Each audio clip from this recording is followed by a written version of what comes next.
नमस्कार दोस्तों आज जिस स्टॉक की मैं चर्चा करने वाला हूं उसने जैसे ही क्वार्टर फोर के नंबर पेश किए और क्वार्टर फोर के नंबर कोई बहुत ख़राब नहीं थे, लेकिन उस पूरे रिजल्ट के बाद जो एक एक्विजिशन का उन्होंने जो ऐलान किया, पूरा का पूरा, चाहे बाजार हो, चाहे एनालिस्ट हो, ब्रोकरेज हाउस हो, वो ब्रोकरेज हाउस जो रिजल्ट के कुछ दिन पहले ही इतने ऊपर ऊपर के टारगेट, मैं बता रहा हूँ, कोई 7,000 का टारगेट दे रहा था, कोई 6,800 का टारगेट दे रहा था, तुरंत डाउनग्रेड करने लग गए।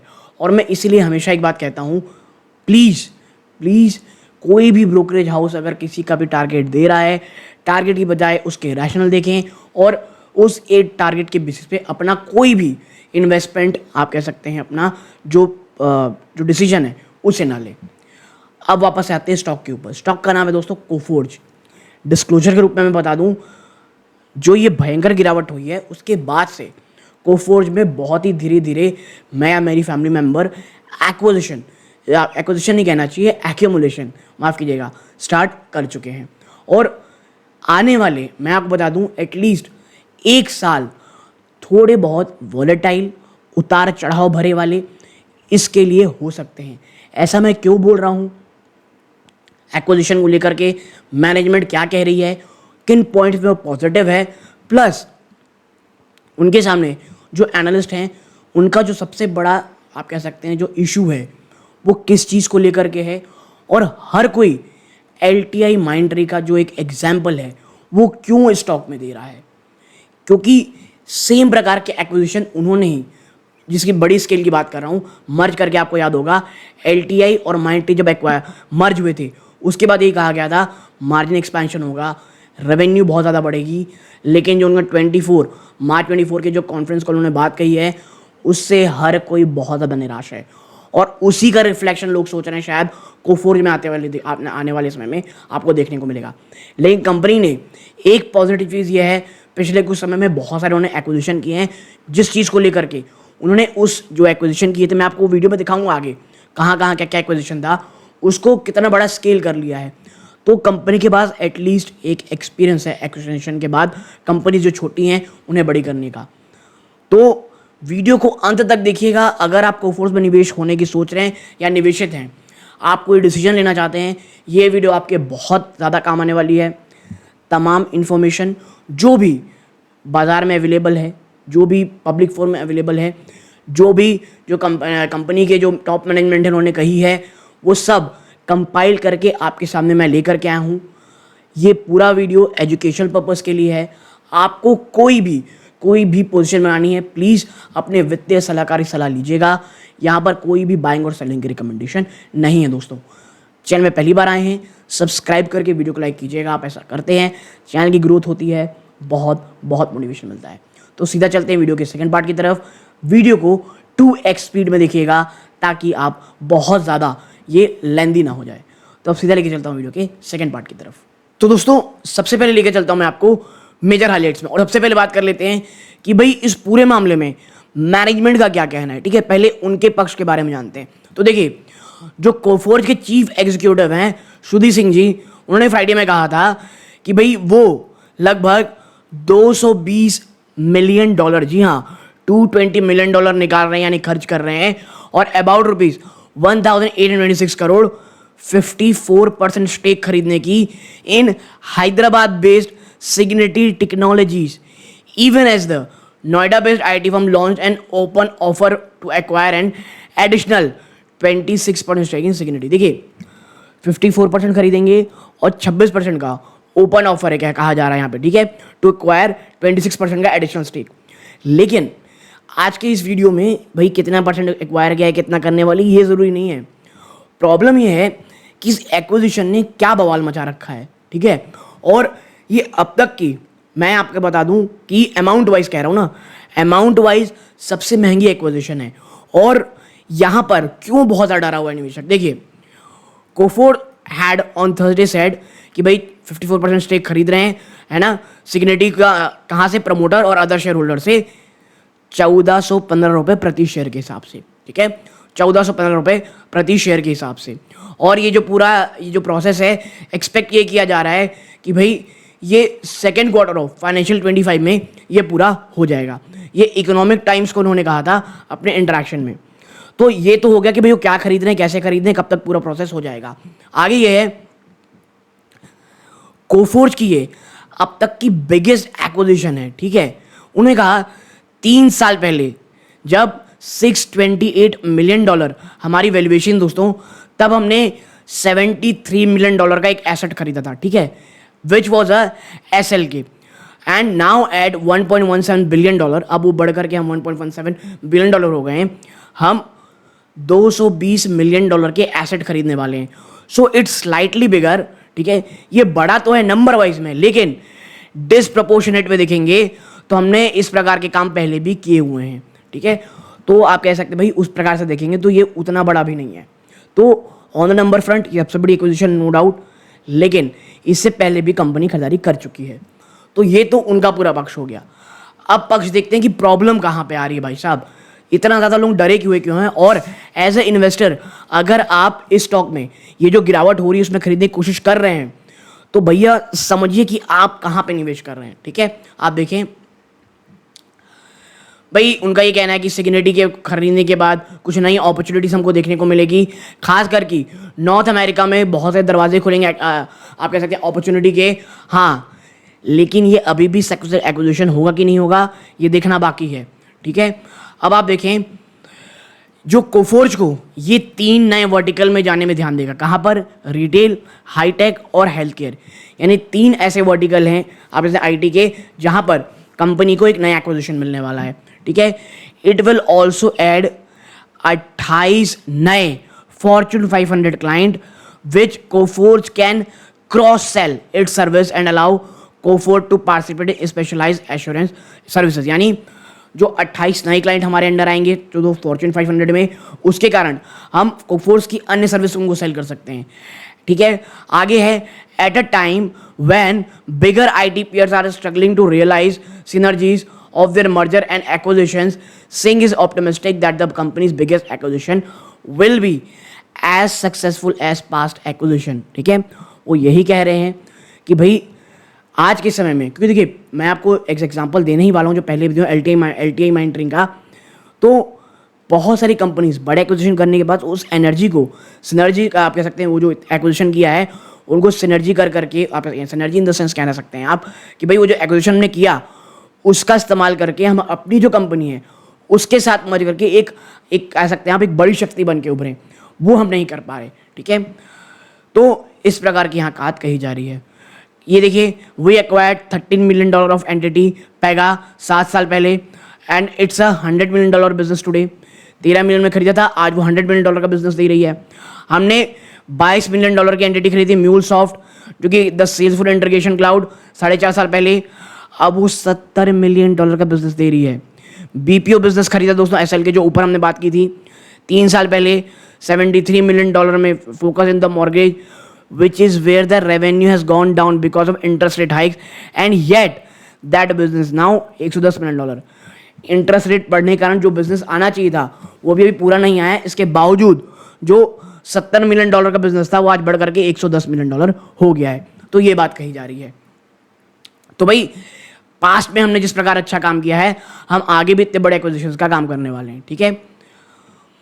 आगे ये है, Singh said Coforge is not a revenue stressed or a growth constrained company that is trying to acquire a firm and show some artificial growth. We are not in that business. I will report Signity and Coforge performance separately for the next 4 quarters. इन्होंने ये भी कहा है कि भाई हम कोई ऐसी कंपनी तो है नहीं जो हम ग्रोथ नहीं कर पा रहे, हम स्ट्रगल कर रहे हैं, तो हम एक साथ करके बड़ा दिखाएंगे।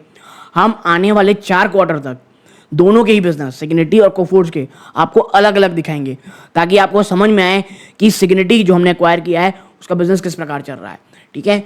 और it will be clear that the organic growth business of Coforge is doing well. इससे ये भी आपको पता चलेगा कि कोफोर्ज की जो ऑर्गेनिक ग्रोथ है वो बहुत अच्छी चल रही है। अब आगे चलते हैं, ठीक है। यहां देखें आप, अब भाई जो मेजर कंसर्न है इस ग्रोथ को लेकर के, सबसे पहली बात भाई साहब, जो ये प्रोजेक्शन किया जा रहा है ना कि 4 गुना रेवेन्यू हो जाएगा क्रॉस डिप्लिंग विद इन 4 फिस्कल, ये बहुत ही बढ़ा चढ़ा करके एस्टिमेट बताया जा रहा है। Unless Coforge makes a huge acquisition out of blue, organically growing to 4 billion revenue and within 4 years seem to be very tall ambition. अभी आप लगभग 1.1 बिलियन डॉलर में, अब आप मुझसे कह रहे हैं कि आने वाले 4 सालों में आप 4 बिलियन डॉलर कंपनी बन जाएंगे. आप बहुत बड़ा चढ़ा करके बोल रहे हैं, ये कहना है इनका. And the acquisition unlikely to add such flip, और ये एक्विजिशन इतना अच्छा भी नहीं है कि इस 4 गुना आपका रेवेन्यू को कर दे. ठीक है, आप देखें यहाँ पे एनालिस्ट इस बात को लेकर भी थोड़े संदेहग्रस्त है, स्केप्टिकल है दोस्तों. नो वन, कोई भी अपने सेन माइंड में, अपने वाइल्डेस्ट ड्रीम में ये एक्सपेक्ट नहीं कर सकता था कि कोफोर्ज जैसी कंपनी, एक mainstream tech service firm दोस्तों, वो सिग्निटी जैसी कंपनी. अब सिग्निटी में क्या प्रॉब्लम है, जहां पर बहुत सारे कॉर्पोरेट गवर्नेंस के इशू हैं. जी हाँ, ठीक है. It's unlikely that Coforge will likely pursue multiple more such acquisition, which is why the growth target seems steep, but then you can never when it comes to such move. हाँ, आप certain नहीं कह सकते भैया ये चलेगा ही नहीं. अगर चल गया तो जिस प्रकार की अभी गिरावट हो रही है ना, उसके कई गुना बड़ी आपको तेजी देखने को मिलेगी. ये सोर्स के एक आर्टिकल में लिखा था, मैं उसको बस आपके सामने रख रहा हूँ. आप यहाँ देखें एक चीज़ और जो लोगों को सता रही है, क्या कोफोर्ज ने कोई भी growth guide, revenue growth guidance नहीं दी है फाइनेंशियल 25 के लिए. ठीक है, सिग्निटी एक्विजिशन के बाद इसके ना स्टेटिक दैट फॉलोइंग सिग्निटी एक्विजिशन, हाँ बस उन्होंने ये कहा है कि भाई सिग्निटी खरीदने के बाद जो हमारी मार्जिन है उसमें 150 से 200 बेसिस पॉइंट की बढ़ोतरी होगी.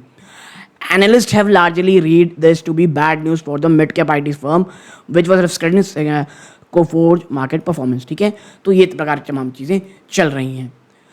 जेफरीज इंडिया क्या कह रही है, देखिए मैं हमेशा कहता हूँ कि जेफरीज और तमाम ब्रोकर हाउस क्या कह रहे हैं इसका कोई मतलब नहीं है. कुछ दिन पहले रिजल्ट आने के पहले इन्होंने अपने जो टारगेट उसे बहुत लंबे कर दिए थे. Amid pressure on existing business, देखिए एक बात तो सही है, एग्जिस्टिंग बिजनेस में प्रेशर था. कंपनी ने जो एक्विजिशन किया है ना, ये एग्जीक्यूशन रिस्क को बढ़ा देता है. ये भी कहा जा रहा है realising synergy amid a weak demand, क्योंकि डिमांड में कमी तो है. May be an uphill task, ऐसे समय में इतना बड़ा एक्विजिशन करना और उसका इस्तेमाल करना एक बहुत मेहनत टास्क है. Continued disappointment on margin, weaker growth, acquisition related uncertainties. ठीक है, और भी चीज़ यही है कि भाई जो एक्विजिशन रिलेटेड जो अनसर्टेनिटी है वो बहुत बड़े स्तरों पर आने वाली है, ये भी हमको ध्यान में रखना है. अब लास्ट वर्ड क्या है, और एक सबसे बेहतरीन एग्जाम्पल आप देखें यहाँ पे, LTI माइंडट्री याद है आपको, इसको अगर आप केस पॉइंट लेंगे, कंपनी ने 2023 में फाइनेंशियल 23 में मर्ज किया था माइंडट्री और L&T इन्फोटेक को. मैनेजमेंट ये कहा था कि भाई साहब जब हम इस रेवेन्यू को मिला करके हम जो एक मजबूत ताकत बनाएंगे, है ना, और $1 billion and profit margin expansion और 200 बेस पॉइंट की बात कही जा रही थी फाइनेंशियल 27 तक. लेकिन क्या हुआ, आपने कहा था मार्जिन एक्सपेंशन होगा 200 बेसिस पॉइंट का और रेवेन्यू $1 बिलियन के पार चली जाएगी. ठीक है, लेकिन बिजनेस एक सॉफ्ट पैच को हिट करता है. प्रॉफिट मार्जिन एस्पिरेशन थे उसको तो हटा ही दीजिए. Till the return of revenue growth momentum, एक अच्छा सा ग्रोथ मोमेंटम भी आपको नहीं देखने को मिल रहा है. ठीक, तो ये एक बड़ी चीज़ है. इतना ही नहीं, आपको एक और चीज़ यहाँ ध्यान रखनी पड़ेगी. Given the fact that we did not see the revenue line coming the way we expected, we felt that it will not be appropriate to follow the margin plan because it will impact our growth. इतना ही नहीं, अब वो company ये भी कह रही है कि भैया जो हमने सोचा था उस प्रकार की चीज़ें नहीं चल रही हैं और जो मार्जिन हमारा प्लान है it will be impact our growth. जो हमारा मार्जिन प्लान अगर हम देखेंगे उसके ऊपर जाएंगे तो ग्रोथ की हमको तिलांजलि देनी पड़ेगी. ये LTI माइंडट्री ने मार्च 2024 के क्वार्टर के अर्निंग कॉल में कहा है. यानी जो प्रकार कही जा रही थी, जो मार्जिन एक्सपेंशन की बात कही जा रही थी, वो भी चली गई. यहाँ पे कहा जा रहा है एक चीज़ अच्छी है, कोफोर्ज ने कोई भी न्यूमेरिकल गाइडेंस तो दिया नहीं है. क्लाइंट की जो IT स्पेंडिंग को लगातार कमज़ोर हो रही है हमको साफ दिख रहा है. कंपटीशन लगातार बढ़ रहा है. Sticky cost mean profit margin में not expand at desired pace. ठीक है, और जिस प्रकार की चीज़ें चल रही हैं, जो प्रॉफिट मार्जिन की एक्सपेंशन की बात कही जा रही है, वो इतना अच्छा ना रहे. हाँ, ऑन पेपर आप देखेंगे कोफोर्ज के पास 9 से 10 सर्विसेज हैं दोस्तों जो क्रॉस सेल कर सकते हैं. इनके जो 28 फॉर्च्यून 500 क्लाइंट जो इनके जुड़ेंगे सिग्निटी के साथ. ठीक है, 9 से 10 सर्विस है. सिग्निटी Based on such situation that we have encountered with other companies, this do not come on easy. ये निर्मल बांग ने भी जो इंस्टीट्यूट सिक्योरिटीज हैं उन्होंने ये बात कही हुई है. आगे ने कहा है there are likely to be incumbent players in these customer providing service that would want to sell and dislogging them will take time investment. यानी ये बहुत ईजी नहीं होने वाला कि भाई आपके पास 9-10 सर्विस है तो आप अपना क्रॉस सेल कर लोगे. इसके लिए आपको आटे दाल का भाव पता चल सकता है. तो ये तमाम प्रकार की चीज़ें जो आपको ध्यान में रखनी है. चीज़ें बहुत ज़्यादा ईजी नहीं रहेंगी, लेकिन हाँ यहाँ पर मुझे ऐसा लगता है कि विजन थोड़ा लंबा है. ऑलरेडी स्टॉक में गिरावट हो चुकी है. जो मैंने पहले डिस्क्लोजर दिया था कोफोर्ज में जो आप कह सकते हैं जो 2-3 दिन में गिरावट हुई है, उसके बाद धीरे धीरे एक्विजिशन आप कह सकते हैं जो एक्यूमुलेशन है वो ऑलरेडी हमने स्टार्ट कर दिया है. और विजन यहाँ शॉर्ट टर्म का नहीं है, विजन काफ़ी लंबा है और बहुत आराम से एक्यूमुलेशन चल रहा है. आगे आप देखेंगे यहाँ पे कोफोर्ज प्लान टू फंड, जो कोफोर्ज इस कह सकते जो एक्विजिशन उसको फंड करना कहा जा रहा है. फंड एक्विजिशन किसके through?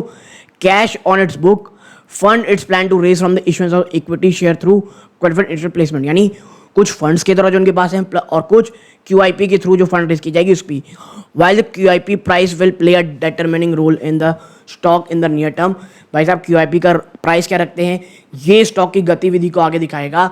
Investor should keep a tap on the integration and financial performance of combined entity next 2 years.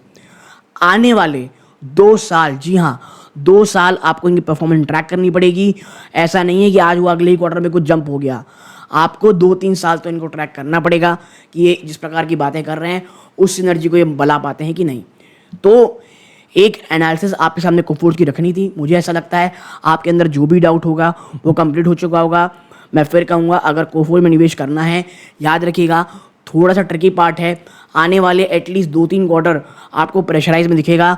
Stock यहाँ से थोड़ा आपको और डाउन होता दिखाई दे सकता है.